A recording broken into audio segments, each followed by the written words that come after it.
natin dito, kasama natin sa media. Thank you again for coming and thank you for patiently waiting. Welcome to the Istambay Forum, kapihan sa B Hotel. Istambay, ikaw, sila, tayo, ako, maglilingkod sa bayan. Every Tuesday po tayo, 9 a.m. to 12 p.m. dito sa B Hotel. And it's a privilege for me to introduce yung guest natin for today and her party. Yung guest natin, dati pong kasamahan ko sa Bureau of Customs. Nag-meet po kami before when I was with the Bureau of Customs, time po ni Commissioner Faldon. And now, tumatakbo po siya bilang mayora ng Marilao. So, nakilala ko po si Attorney Jem as one magagaling na kawani sa customs. And then ngayon, gusto niyang maglingkod para sa mga Marileño.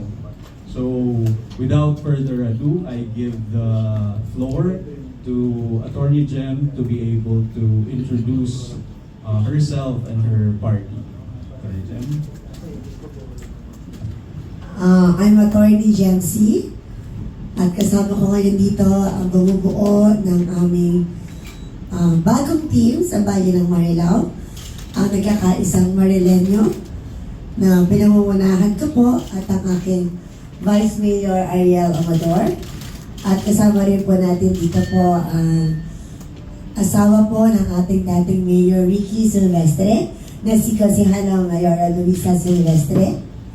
Kaya po kami tinawag na nagkakaisang Marileño kasi dati po ang aking team na Team Pink at Team Red po sa pangunguna po ni Mayor Ricky ay kami po yung dati magkalaban pero ngayon po ay nagkaisa na po kami para po sa bayan ng Marilao. At kasama rin po natin ngayon ang ilan po sa ating mga incumbent na councilors, Councilor Vanessa Valdez at si Councilor Madel Hasan. Ang wala lang po ngayon dito ay si ating pong incumbent councilor din po, na dating mayor din po ng bayan ng Marilao, na si Council Mayor Tito Santiago. Kasama rin po natin ang dating municipal administrator po namin and 6th-termer councilor, Consi Willie Diaz. At yung mga number 1 kagawad po sa kanilang barangay, nandito po si Consi Erwin Salones. Anak din po ng dating councilor po sa bayan ng Marilao, Consi Irma Salones. Number 1 kagawad po ng Barangay Tabing Ilog. At si Consi Levio Martin naman po ang number 1 kagawad din po ng Barangay Saon. At si Consi Harvey Mediati po ang number 1 kagawad din po ng Barangay Abangan Norte. So kami po ngayon ang bumubuo po ng Team GMRS sa bayan po ng Marilao.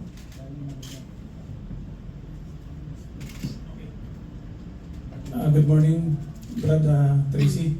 Pakibigay na lang yung mga rules and regulation para malaman ng ating dapat. Thank you. Magandang umaga sa inyo. Kung may mga, mamaya ibubukas natin yung floor sa katanungan ninyo, ang media. Makipag-coordinate lang po tayo kay Mr. Jojo Sebial. Siya ang ating, ang tawag nung bastonero ba yun? Hindi. So para lang may order tayo kung sino mauna, susunod, hindi magulo. You are given 2 questions, 1 question and 1 follow-up question. Please introduce your name and your media organization before asking the question. Okay?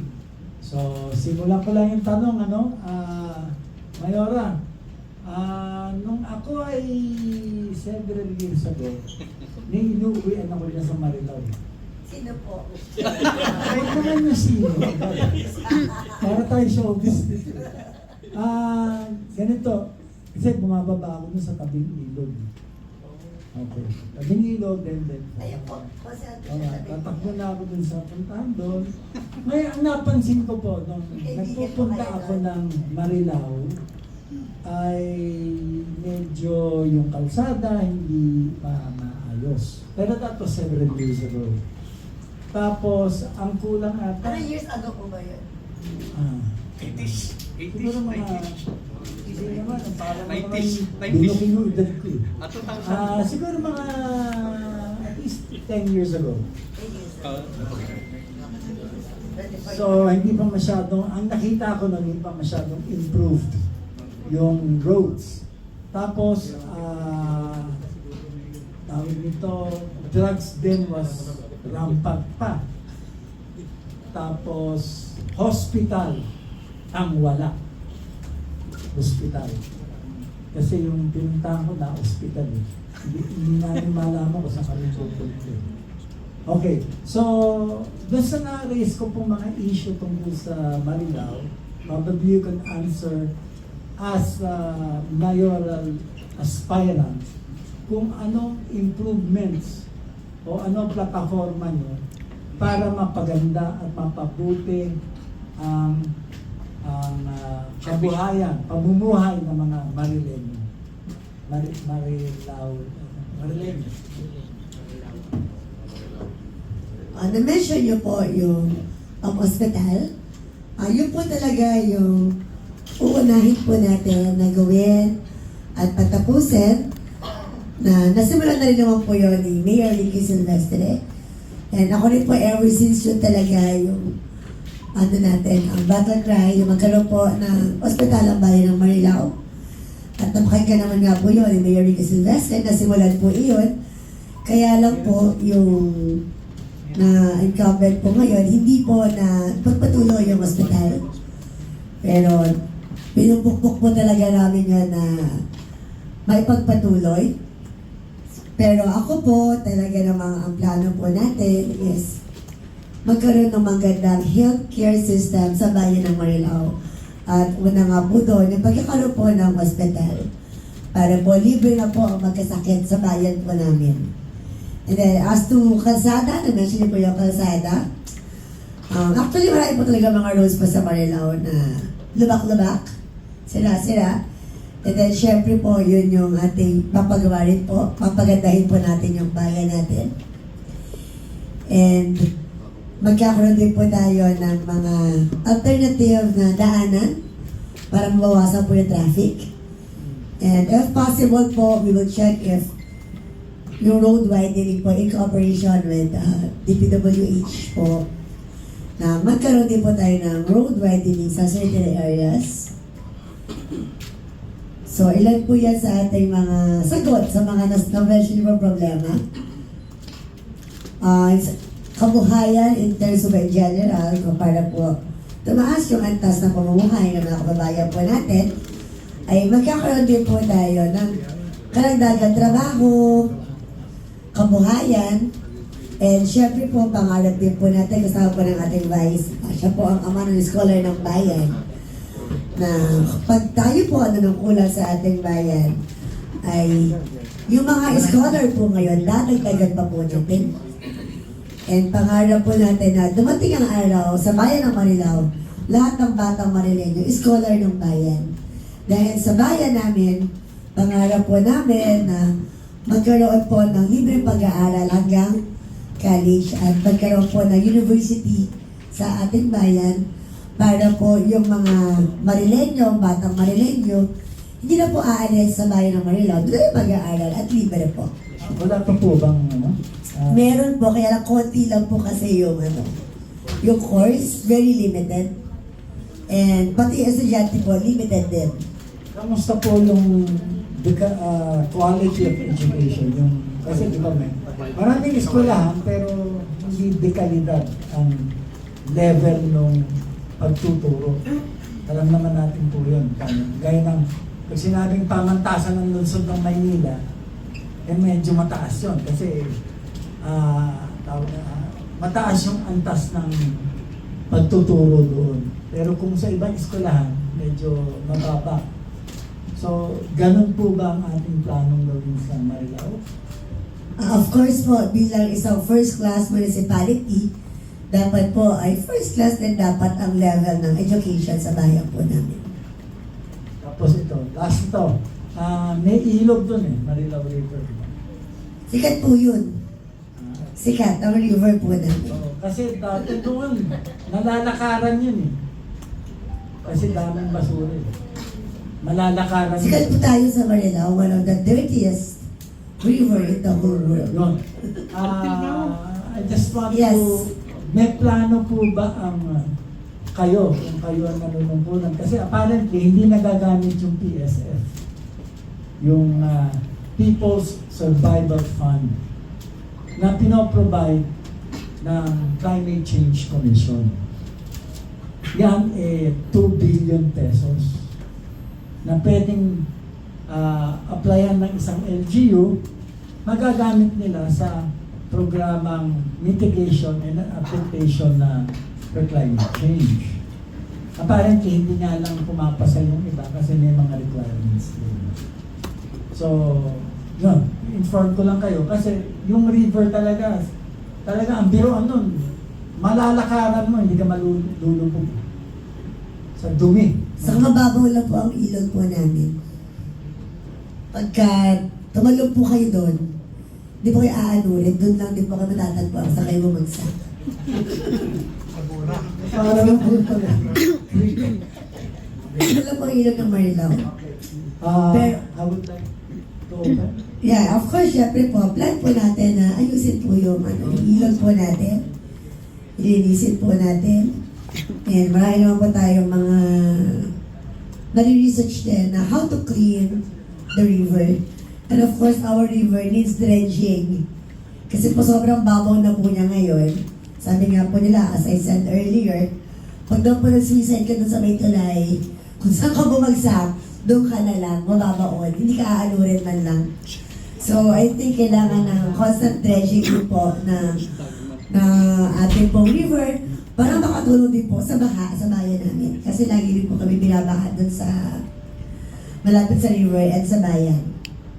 So, Eh, sapat pa bang fund? Doon sa hospital po, tertiary?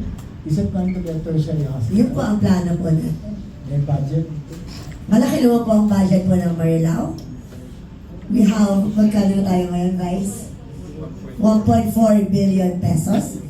And siguro naman po with our connections din naman po, we can get additional funds sa national and other government agencies. So, I would like to open the floor to our friends from the media. Okay, Mr. Jojo Sebial po, kung may katanungan tayo. Bago muna sila, ako muna. Thank you so much sa Tracy Cabrera, ang aking partner. At salamat din po sa ating mga bisita ngayon, lalo na po kay Attorney Jimina C. na nakita ko rin ng personal. Thank you so much, ma'am, at sa lahat ng mga grupo. Kilala ko na iba dito kasi mga kababayan ko iba dyan. Okay, thank you. Ang tanong ko lang po kay tumatakbong Vice Mayor ng kaibigan, si Ariel Amador. Konsi, no? Matagal kitang nakilala at nakita ko naman yung mga performance at ginagawa mo. Hindi ka naman siguro iboto ng bayan ng Marilao kung hindi ka karapat-dapat. Ngayon, ano po ba ang sa tingin mo, maliban sa binanggit po ng ating pong isang kandidato na si Attorney Jimina Sino, na pwede mong iambag sa bayan ng Marilao? Kasi sa totoo lamang po, ilang mayor na pong naabutan ko ron, maganda naman po ang nagawa nila. Nagkaroon po kayo ng bagong municipal hall, di ba? At iba pa mga projects. So, kung sakali po, at alam ko naman na maupo kayo, dahil ito nga yung grupo na sinasabi yung Unity Team eh. Di ba? Ang bigat po nito pag sinabing Unity Team, parang si Bongbong Marcos sa Sara Duterte, I hope na hindi maghiwalay. Kung si Ariel, balikan natin, ano po ang pwede niyo pong maiambag kung sakali po kayo ang maging manalo bilang Vice Mayor po ng bayan ng Marilao, Bulacan? Maraming salamat po, kasamang Jojo. Actually, in 5 terms po ng pagiging konsel ko, tumutok po talaga ako sa legislation. At yan naman po talaga yung trabaho ng isang konsehal na gumawa po ng mga resolusyon at ordinansa. Hindi po kasi ako yung naging lumalabas madalas para po magpamigay ng ano-ano at hindi po ako nagpa-project ng mga ng pangdalian lang na project. Ang pinutukan ko noon in 15 years ay yung po mga long-term project. Kagaya po nung sinabi nga po ni Attorney, ang inyong po lingkod ay ang ama ng Scholar ng Bayan na inordinansa po namin ito ng 2007 dito sa Willie Diaz na nagsimula po kami in 500 student lamang po. And then ngayon po ay nasa 6,500 na po ang Scholar ng Bayan na napapakinabangan po ng nasabing ordinansa. Siyempre po, hindi na naman po tayo tumitigil dyan at talaga ang pangarap po ng inyong lingkod ay ang halos na 60,500 na estudyante po sa bayan ng Marilao ay mga 80% man lang po ay maging bahagi na rin po ng scholar. Pagkat alam po natin na malaki po ang pondong kakailanganin dito, pero siguro po sa pagtutulong-tulungan po namin kung sakasakali baka po ma-achieve namin itong goal na to. At yun nga po, at gumawa rin po ako ng isang resolusyon kung saan makatulong din po sa ating mga kabataan na gusto po talaga makatapos ng pag-aaral. Kaya po pinupus ko na magkaroon po kami ng State University sa bayan ng Marilao. Yan po talaga yung nung po pong pangarap at meron na pong isang pilantropo na mag-donate ng lupa upang tayuan ng itong State University. Pero pinipili niya lang po talaga kung sino po yung mauupong mayor. Kaya po, hopefully, pagka ang grupo po namin, ang grupo sa pangunan po na Atty. Jency, personal po, iti-pursue na po niya yung pag-donate ng lupa upang masimulan na po yung pangarap po ng inyong lingkod na magkaroon po tayo ng State University sa bayan ng Marilao kung saan maging libre na po ang lahat ng ating mga mag-aaral para po matapos ang kanilang kurso na gusto nilang kuhanin. Yan po. Yan po yung isa talaga po ang pinapangarap ng inyong lingkod. At ang isa pa po yung pong yung po talagang problema sa amin yung traffic. Actually, ang traffic po sa amin talaga kahit saan lugar medyo malala na rin po talaga. Kaya po siguro kailangan na namin magbukas ng mga ibang mga kalsada at makipagtulungan at humingi na po tulong sa nasyonal. Dahil alam naman po natin malaki ang pondo na kailangan dito, kaya po siguro din po namin sisimulan kung saan po dapat at para po makapagbukas po kami ng mga bagong kalsada. Salamat po. Magandang umaga po, nauliliwanag ng Balitang Tabloid and Diario Pilipinas. Kahit sino po pwede sagutin ang ating mga bisita. Ang Marilao po ay kilala bilang religious tourism at native delicacies. Ano po yung mga programa ninyo sa MSME na may kinalaman po rito? Salamat po.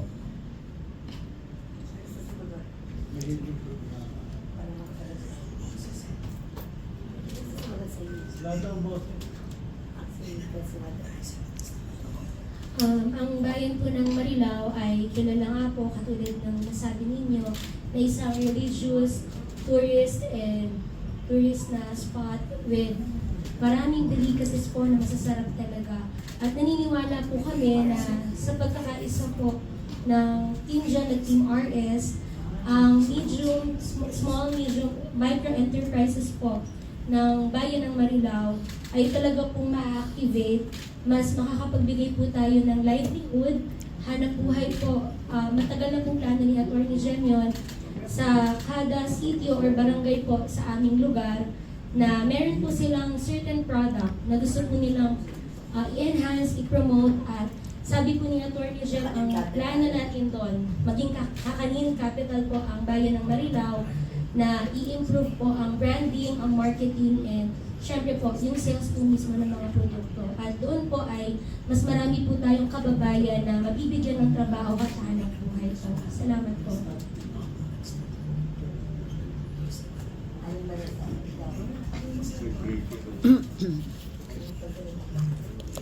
Ay dadagdag ko lamang po ang behalf po ng aming chairman ng tourism, Lucia Labanesa. Actually, meron na po kami isang ordinansa na yung Kakanin Festival na yan po ay taon-taon ginagawa namin ito para po sa pagkilala ng aming pong bayan dahil sa larangan po ng mga delicacies. At yun nga po, every year po ito ginagawa po sa bayan ng Marilao. Tuwing kailan po yun? Anong ba? 2 years ago na po, ito ay yan na po. Ginagawa po ito sa araw po ng kapistahan ng ating patron na San Miguel every May po ng taon. Sa SM po ito ginagawa. At katunayan po nung this year, meron pong pinakamahabang kakanin na inilatag po ang festival na ito sa SM Marilao. At ito po ay dinaluhan din po ng iba't ibang bayan dito sa amin po sa Bulacan. Nilaban po sa Guinness World of Record. So far hindi naman. Hindi naman po. Sa time na po namin, talaga pong plan po natin is maging kakanin capital ang bayan ng Marilao. So, full support po tayo sa mga SMEs po na gumagawa po nito. And sabi nga po nila, lagay ng kakanin festival, kaya lang wala pong ingay eh. Hindi siya sumikat. Kulang sa pakulo, promotion. If I will lead our town, gagawin natin bongga ang festival na to, nakikilalanin natin sa buong Pilipinas. Diba? And maybe sa buong mundo na mayroong something kaming gagawin na kakaiba na dito mo lang sa Marilao matatagpuan para makilala po yung bayan po namin. Kailangan lang po ng magandang promotion, marketing, and a bright idea na dito lang to sa Marilao. Itong merong ganito. Yun ang po. Dagdag follow up lang po tungkol sa negosyo pa rin. Kilala po ang Marilao sa poultry, sa babuyan, and then feeding company. Napakarami po dyan. Ano po ang mga programa nyo rito para yung mga inyong mamamayan ay maayos? Kasi kadalasan kasi pag may mga nagsasabi na marumi at mabaho raw sa pag dumaan doon sa along NLEX pa exit po. Thank you. Actually, sa ngayon po kasi, meron po kasi ordinansa pinalabas ang probinsya. Wala na po kasi piggery, poultry sa bayan ng Marilao kasi po ay pinagbabawal na po ito sa aming lalawigan. Meron lamang pong certain municipality na inilawed ang ating pong probinsya para po dito sa mga piggery and poultry area.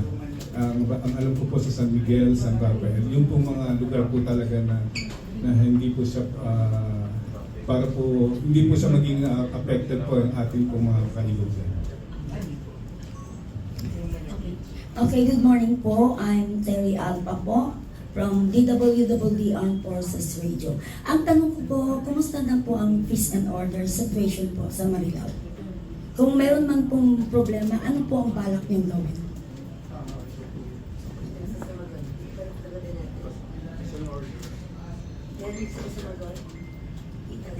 Kahit po sino pwede. Kahit sino man, kahit sino. Kahit po sino pwede nung sumagot. Peace and order po. Tahimik na Marilao. Marami ng drugs. Ayun, yun po. Ano po ba ang solusyon niyo doon?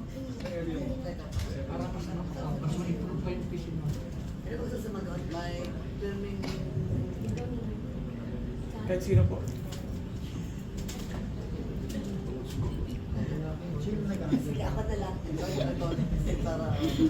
Okay, sa peace and order, syempre, number one, susuportahan natin yung ating mga kapulisan. I think right now there is a very lack of support sa ating mga kapulisan. Pag po tayo nanunungkulan, ay talagang support kaharap yung mga kapulisan po natin. Secondly, yung mga barangay tanod po natin, i-equip po natin kada barangay ang visibility po ng mga barangay tanod. Number 3, magkakaroon po tayo ng street lights sa buong bayan po ng Marilao. Liliwanagan po natin ang buong bayan ng Marilao. Nagkakasulok-sulukan ng bayan po natin. Gusto po natin liwanagan. And magkakaroon din po ng CCTV sa halos lahat ng areas. And command center po na mas pinalakas na command center po para po maiwasan po yung krimen, no? Kasi lalo na po pag may CCTV kasi pag talagang alam mo na kada sulok may CCTV, iwas pong gumawa rin po ng krimen yung mga tao kasi alam nila mahuhulit sila dahil meron CCTV. Follow-up question po, ma'am. Nabanggit niyo po ang droga. So, siyempre po, mga biktima po niya, mga kabataan. Meron po ba kayong mga magandang programa po na pwedeng maging libangan po ng inyong mga kabataan para maiwas po sa droga? Thank you po.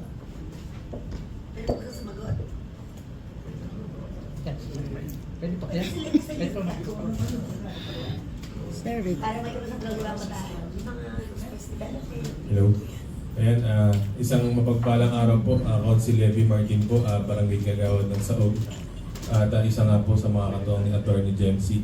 Regarding po doon sa tanong, actually, napag-usapan na rin po namin ni Attorney yan.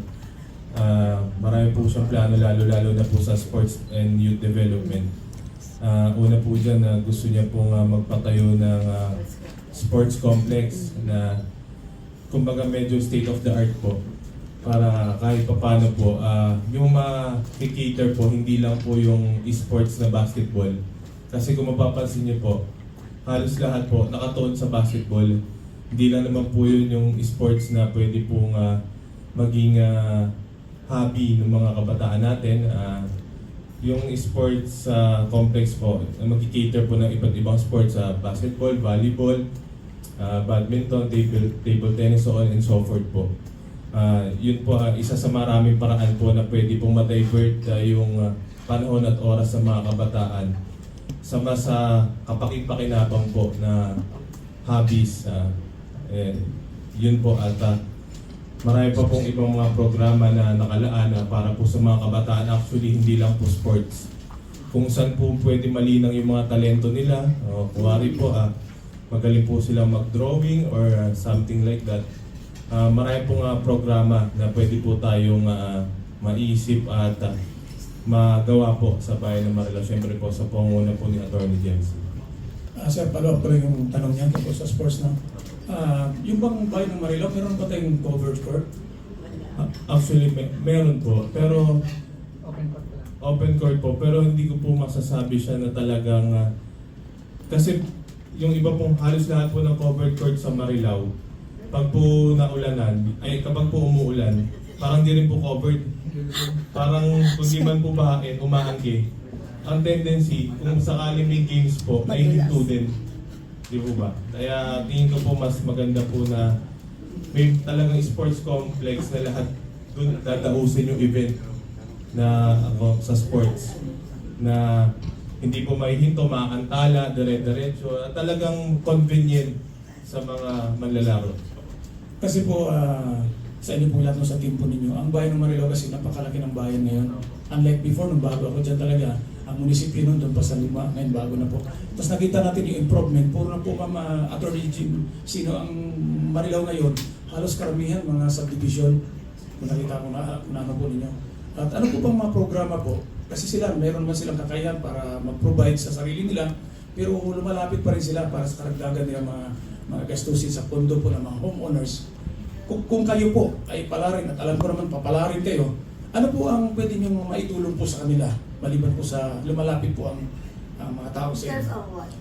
Tulong ma'am, kung sa halimbawa, katulad yan ma'am, yung mga, di ba yung mga subdivision na ano na tawag ito, parang i-turn over na po no, sa government, so kanilang mga road, no, kalye nila, at iba pang mga facility nila. So pag hindi kaya po ng mga homeowners, pwede po ba silang lumapit sa inyo at humingi po ng tulong? Salamat po. Definitely naman po. Siyempre po bilang punong bayan, kung papalarin po tayo, lahat naman po ng problema na nakasakupan natin ay pipilitin po natin na solusyonan. No? And including nga po dyan, yung mga subdivision na na-turnover na po sa bayan po ng Marilao. Of course, pag po na-turnover na po yan, yung kalasada, kailangan po natin ayusin, paliwanagin siya. And yung mga common areas din po, pag turnover na po, normally po, ngayon po, marami na po naglalagay po ng covered court sa bawat subdivision. Pero majority po ng covered court namin ay nanggaling po sa Kapitolyo. Pero pag tayo po naman ng kulang, pwede naman po isama rin po iyon. Yung magkaroon po tayo ng mga covered court kada subdivision or barangay. Ayun po. So, kung ano po yung support ang kailangan po nila, bibigay naman po natin. If I may add po kanina dun sa about mga covered court na po na yan. Kasi po ngayon, wala pa pong magandang court talaga ang Marilao na pwede kang magdaos ng isang magandang okasyon. Like me po, I'm a team owner sa MPBL, sa Maharlika Pilipinas Basketball League. Yes. And before that, kami magsali sa iba pang liga. But the problem is, one of sa MPBL, ang isang requirement, we are the pioneer, one of the pioneer team owners po kami ng MPBL, the first 10 teams na lumahok sa MPBL ni Senator Manny Pacquiao. We are one of that. And one requirement po doon is magkaroon po dapat meron po tayong home court. Kasi po diba sa MPBL is iba-ibang bayan, iba-ibang home court. Sad to say, kaya hindi pa magkaroon ang Marilao ng team kasi wala po kami home court na pwede pagdausan ng isang National Basketball League. Wala po kami magandang sports complex or coliseum. Kung meron bang covered ko, wala bang mga upuan, di ba? So as in maglalaro ka lang, kulang po talaga yung facilities namin when it comes to that. Singit lang ako. I had a grandfather who was mayor of a city. Kanya, hindi ko lang papanggitin. He was mayor for 30 years. Parang pa ni Ferdinand Marcos. Mahal na mahal siya ng mga constituents niya. Pero nung nag-uusap kami, nagalit sa akin. Kasi sabi ko sa kanya, mahal ka ng taong bayan, pero walang kwentang mayor ka kasi wala ka namang ginawa. So, ang punto ko, pwede kang mahalin ng iyong constituents, but you have no accomplishment. Ang accomplishment niya, is a dome, yung sports dome. Sa lahat ng dome, yung kwadrado. Yung Planeta Astro Dome.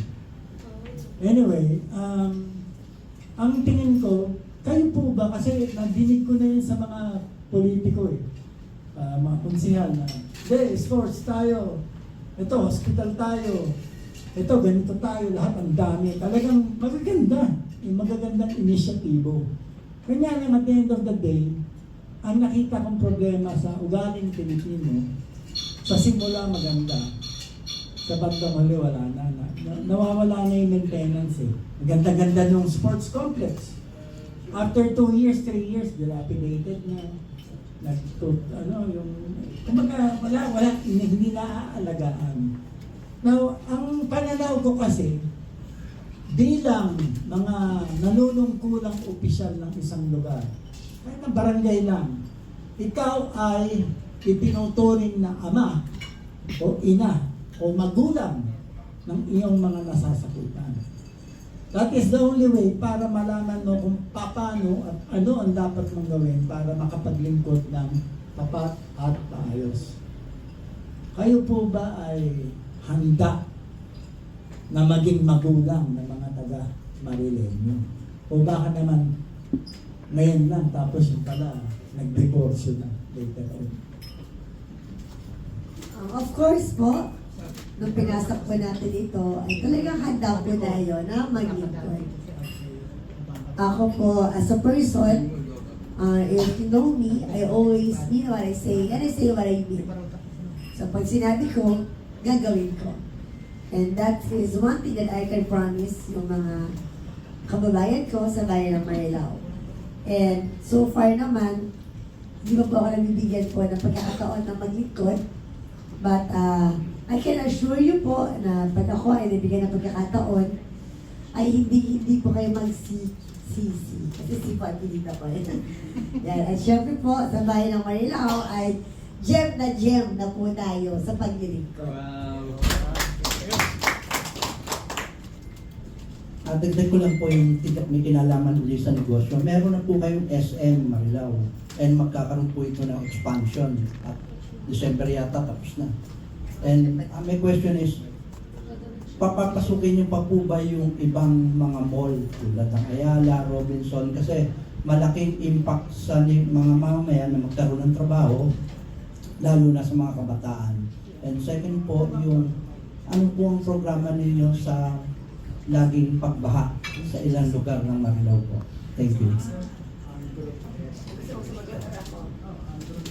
Siyempre tayo po, welcome naman po tayo sa lahat ng mga investors at negosyante na gusto po maglagay ng negosyo sa bayan ng Marilao. Kasi nga po yun ay dagdag trabaho sa ating po mga kababayan.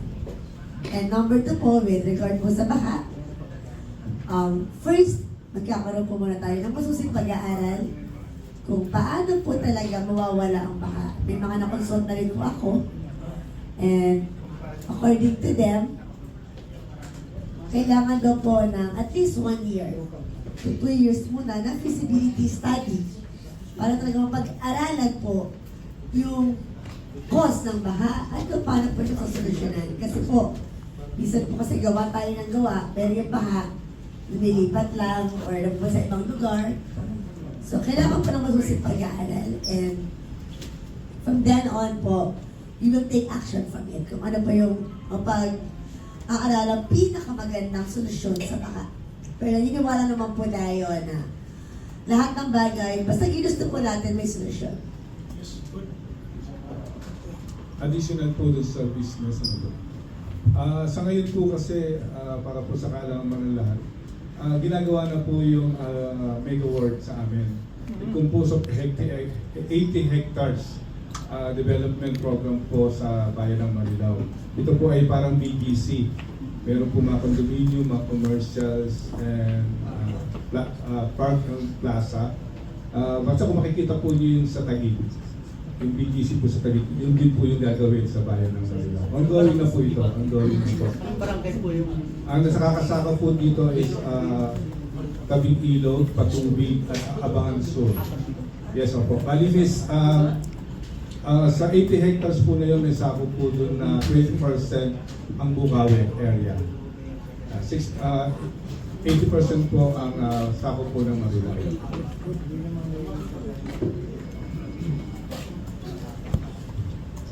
Excuse me, ako muna, bago siya.